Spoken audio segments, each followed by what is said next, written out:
Hey, welcome back everybody to Game 2 of Sparkyz versus MBC. This is week 7 of Sparkyz cast. Sorry, I'm just, I don't know where my head is. I just got back from my Thanksgiving vacation late last night. I don't know if I've quite recovered from all the turkey. Anyways, sorry, this is go.go versus Light. There's go.go for Sparkyz.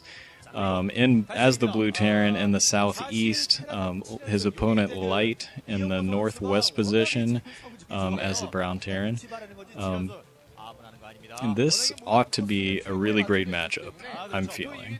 go.go has been playing pretty well recently. He's 2-1 so far in this season. He just beat Really, who I think of kind of as a somewhat comparable player to Light.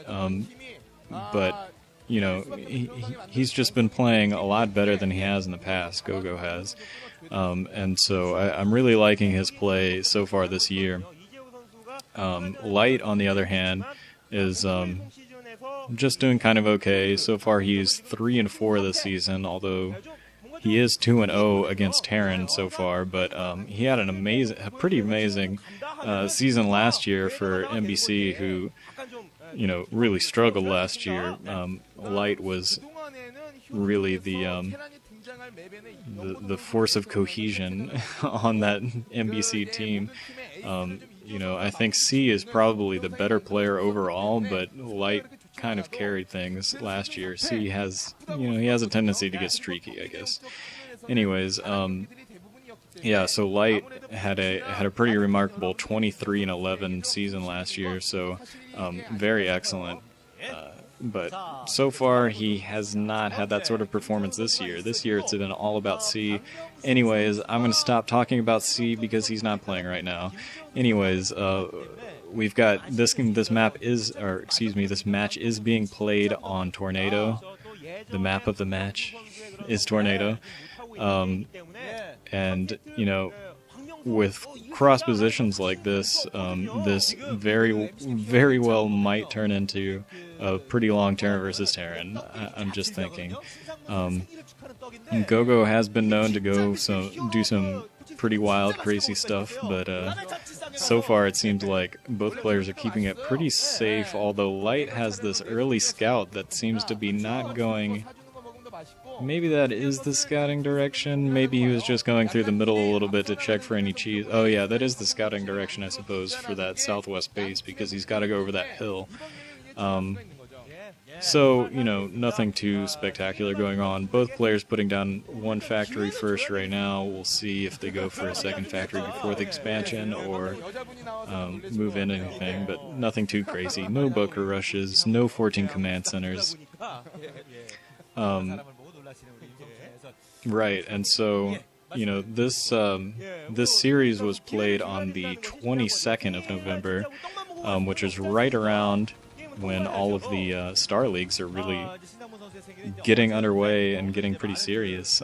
Sparkyz did not have much luck in the MSL. I think Hogel might have been the only player to get into the round of 36, which is pretty wild.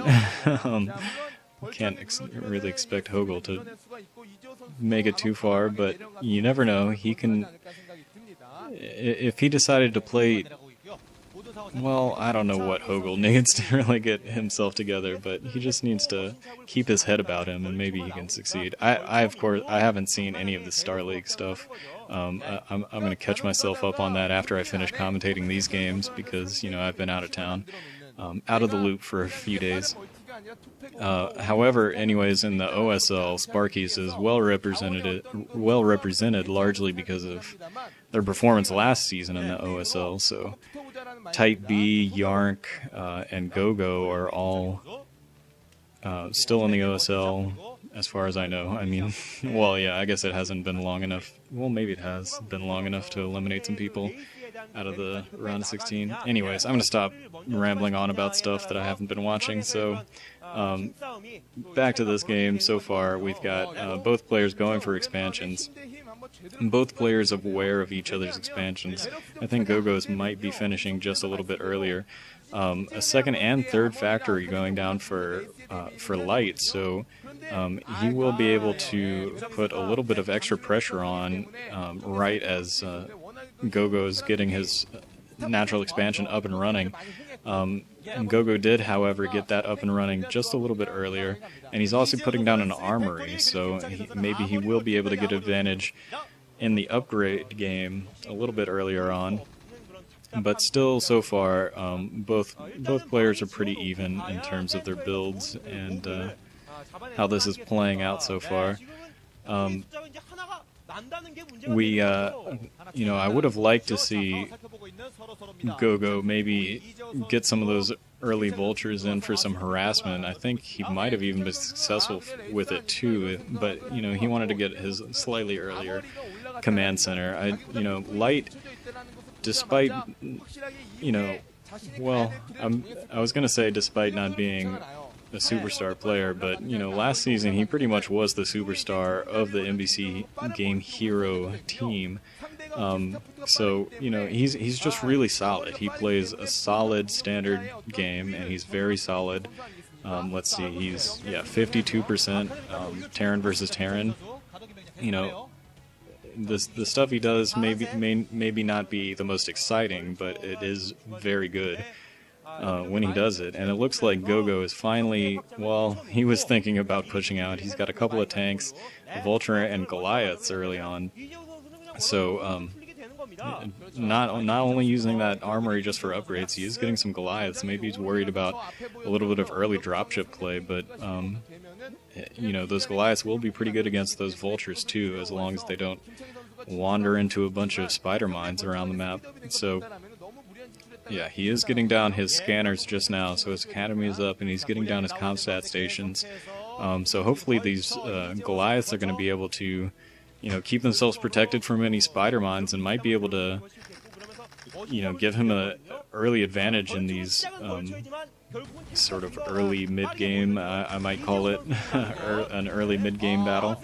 And so far being able to clear out those spider mines very easily, although, Light does have, it looks like he doesn't yet, he has speed for his Vultures, so those Vultures are just going to give him a little bit of map control just because of the spider mines as well as the mobility of the Vultures, and luckily for Light, he was able to sort of snipe off one of those, I guess it was an accident. You can't really call it sniping if it's an accident, but he was able to luckily kill off one of those tanks by a little bit of sloppy play from go.go, and also able to delay that third expansion from going down by sneaking in that Vulture.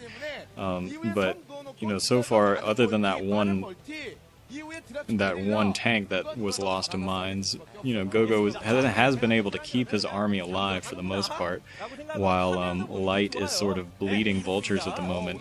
go.go now does have siege tech out, and just now Light is getting some tanks out on the field to try to put some pressure on his own, but he's not going to be having much success if siege mode is out. Well, it looks like he's got siege mode out too, so they're both just going to be posturing in the middle for a little bit, trying to get map control, trying to get their own third bases established, and I think that I'm pretty sure Light has got another SCV up at his third base to continue building it, and I think that is going to give him a little bit of an edge in terms of speed. Once again, slightly earlier third base, but right now still both players posturing in the middle, and ooh, that's a great outcome for go.go. He's able to take out almost all, he took out almost all of those tanks by Light. Light just didn't have quite enough tanks, and although he did have his barracks in a slightly better position to get some extra scouting, he just didn't have enough, and go.go was just able to bring in his extra tanks to support just at the right time and wipe out a lot of tanks. So nice play there by go.go, but still both players have a little bit of that middle part of the map, and nobody with a real clear advantage in terms of map control so far. Also in terms of economy, really, since I think both players now have their third bases up and running. Both players also going for starports, so I think both of them are going for dropships, and so far we're seeing quite standard TVT with almost mirrored builds, a little bit of a deviation between Vultures and Goliaths at the beginning, but that's kind of evened out, and it's all just a tank battle for now. Anyways, we're going to take a break, and we're going to see who decides to strike first coming up in part 2.